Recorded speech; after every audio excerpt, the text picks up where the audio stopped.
Okay, so it's that time of year where I get to try my cider from last year for the first time. So excuse me while I turn my back to you. Hopefully we can get a wee bit of coverage of this and I'll just keep chatting. Okay, so here's the thing. So what I always like to do is when I'm making some cider is to bottle some in a PET bottle just to keep an eye on how fizzy it's getting, just in case it overcarbonates. So I've been keeping an eye on these since I bottled them early in the year, around about January or February time, and they're fizzy-ish, but I'm not overly worried about them being overcarbonated, unlike these ones, which are the raspberry sort of versions, but I'll talk a bit more about them in a wee while.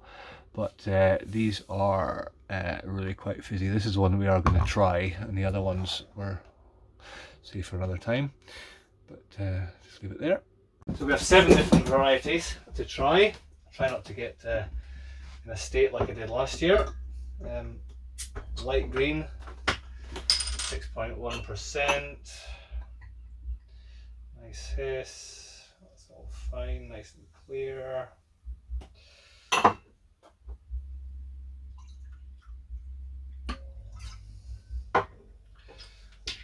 Green. I'll try to do this right. So this is the one I'm most interested in. This is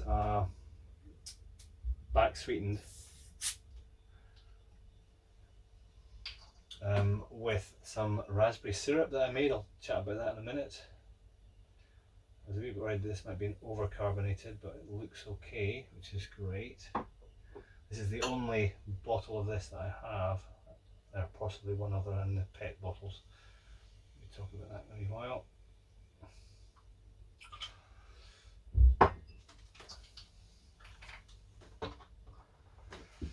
Blue one, 6.9, so that one was 7%, this is 6.9. Again, a slight hiss.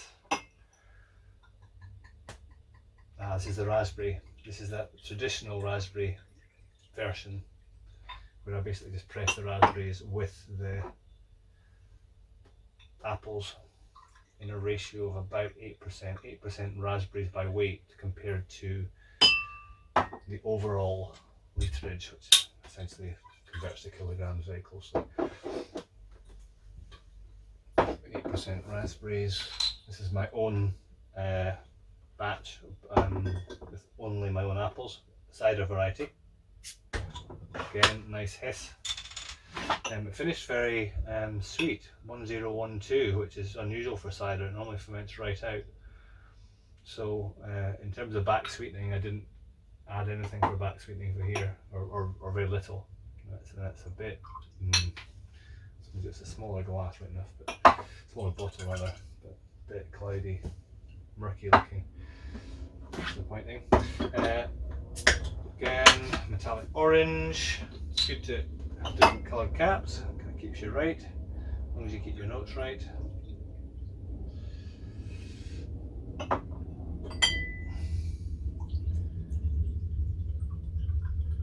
It's a lot better. Clunk. That's right. And metallic. Now this is pear, a combination of around about 50-50 pear and apples. That's quite fizzy. I might have just got away with that. These have been in the fridge overnight.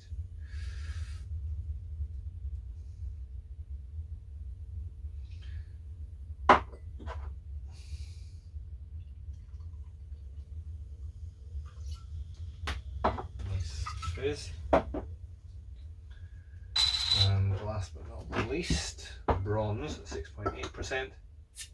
Again, nice hiss, but without being too overcarbonated, which is always the risk when you back sweeten like I do, with essentially a dessert spoon of sugar, just household sugar, into a 330ml bottle. It's a lot of sugar. So there we go, finally got them all lined up. Just take a photo just.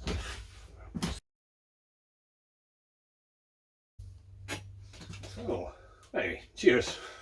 You get to watch me drink all of this. Cheers.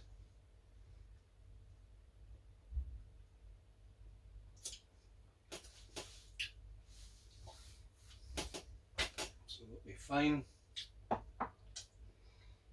light. I'm really interested in this one. So a little bit of chat about the raspberry syrup. I think it was Uncle Jonah who suggested this a couple of years ago. And I think the suggestion was essentially saying, well, when you press your raspberries, instead of just making that part of the batch, just press the raspberries on their own. What I tended to do is mix in some of the pressed apple pulp that had already been pressed, repress it again but with the raspberries, and collect all that juice, and collected about 1.7 litres from about 1.2 kilograms of raspberries. Obviously there's quite a bit of the juice coming out from the apples, even repressing them. But with the 1.7 litres of juice, which is mainly raspberry juice, well, 50-50 raspberry juice, I simmered that on the stove and reduced that right down to 270 mils. So it became a really very thick syrup, which I did make the effort to weigh, which is 335 grams. And if I'm right about specific gravity, that's just that ratio of grams to mils, which is a specific gravity of 1.218. So that's how thick and syrupy it is. And essentially I'm just adding a syringe full of about, I think it's about 6 mils into each bottle, a 330ml bottle, or scaled up to, I think it was 9 mils in the 500ml version that we're just about to try. And immediately what I'm seeing is that that's really turned out very fizzy. What I'm interested to see though is how sweet that is, because I've added no extra back sweetening.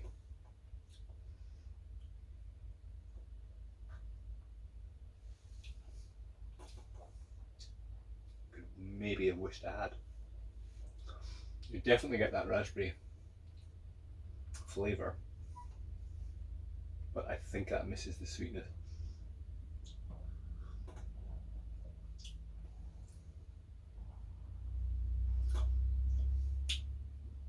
Yeah, I'm glad I haven't got very much of that.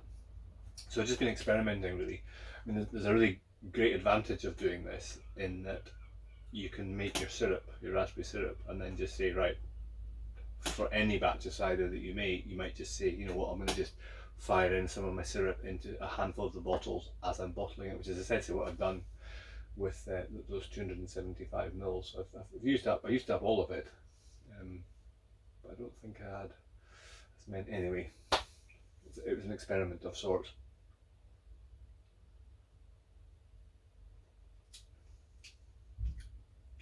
I don't think that's as nice as last year. It's certainly not as sweet.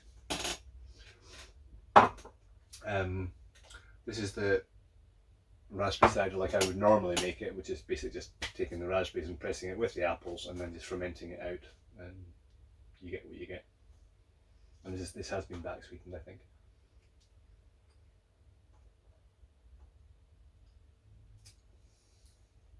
And it's just all the better for it. I mean, that's nice. So, note to self, okay, raspberry syrup, great idea, but back sweeten it like you would normally, I think.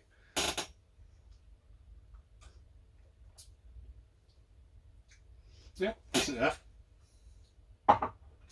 Right, this is my own cider varieties from the garden. It's not very clear, which is a bit disappointing. But yeah, and it finished 1012, which really sweet. And I think the same happened last year.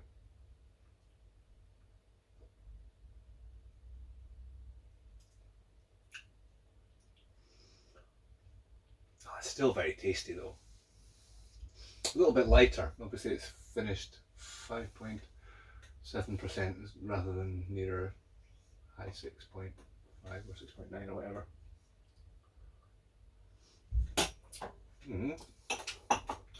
So metallic orange.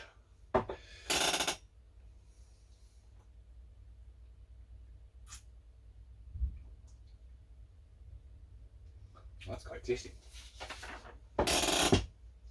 So I take very detailed notes. I might have mentioned that in previous years, but I just seem to be becoming like an essay every time I do this now.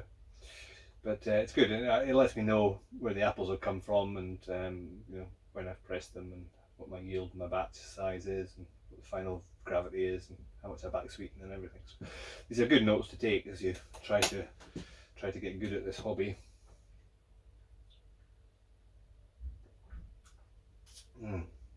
That's quite tasty. Oh, this is a pear one. I haven't tried that yet. Good. Yeah. My pal that I do cider with, when we first bought the gear, we went halfers on it. And he arrived. He wasn't able to join us last year, but he did turn up for lunch, which is great. With a big bag of pears, and I said, "That's great. I'll do a batch with that 50-50 with pear and apple." He tried making pear cider before, and he said it was rank.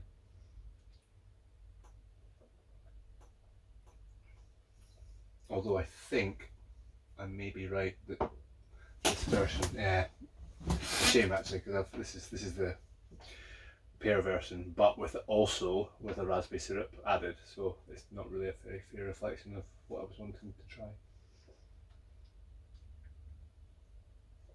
Yeah, that needs back sweetened, so I'm not enjoying them so much. And last but not least, if you do see these glasses, they do look just like the ones at the Premier Inn. It's funny that. Anyway, cheers again.